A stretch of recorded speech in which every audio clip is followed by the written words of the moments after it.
আসসালামু আলাইকুম। এসএইচআর ব্লগের আরেকটি ভিডিওতে আপনাদেরকে স্বাগত জানাচ্ছি। আমি রনি।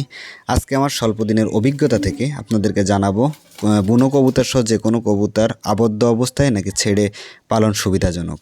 তো আমি এই কয়দিনে আমি যেটা দেখতে পেরেছি, আমার কবুতরগুলোকে যখন আমি নিচে খেতে দিতাম আবদ্ধ অবস্থায়, তখন তারা দিনে 2 বার খাইতে আসতো। খাওয়ার পরে আবার কিন্তু সে ওপরে মাচার ওপরে যে চুপচাপ বসে থাকতো গা ফুলিয়ে। এমনিতেই অসুস্থ ছিল, তারপরেও এইভাবে বসে থাকা দেখে আমার আসলে খুব খারাপ লাগলো।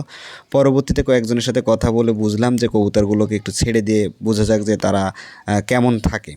তো তারপরে এই যে পকেট গেটটি ছোট করে বানিয়েছি কবুতরগুলো বের হওয়ার জন্য। আজকে কবুতরগুলো ছেড়েছি, তারা বুঝছে না। এই পাশের এই দরজা দিয়ে কিন্তু কবুতরগুলো তাড়িয়ে বের করেছি।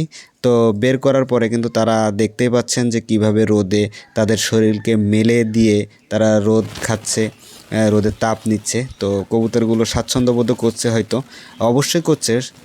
তো কবুতরগুলো এখন কিন্তু অন্যরকম একটা অনুভূতি অনুভব করছে। তো আমি এই অল্প দিনের অভিজ্ঞতা থেকে বলতে পারি, অবশ্যই কবুতর ছেড়ে পালন করা কবুতরের জন্য ভালো এবং দেখতেও ভালো দেখা যাবে।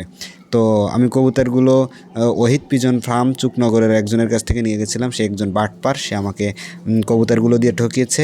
কবুতর আমার 16টি মারা গিয়েছে, আর এই কয়টা কবুতর আছে। তো এই কবুতরগুলো এই বর্তমান পরিস্থিতি পর্যন্ত কিভাবে সুস্থ আছে সেই বিষয়গুলো আমরা পরবর্তী ভিডিওতে আপনাদেরকে অবশ্যই জানাবো।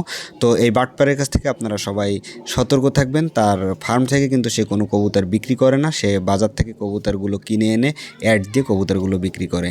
তো সকলে ভালো থাকবেন। আমার কবুতরগুলো যেন সুস্থ অবস্থায় থাকতে পারে ছেড়ে দিয়েছি। পরবর্তী আপডেট দিয়ে আপনাদেরকে অবশ্যই জানানোর চেষ্টা করব। যাই জানাচ্ছি সব কিছু আমার নিজের অভিজ্ঞতা থেকে।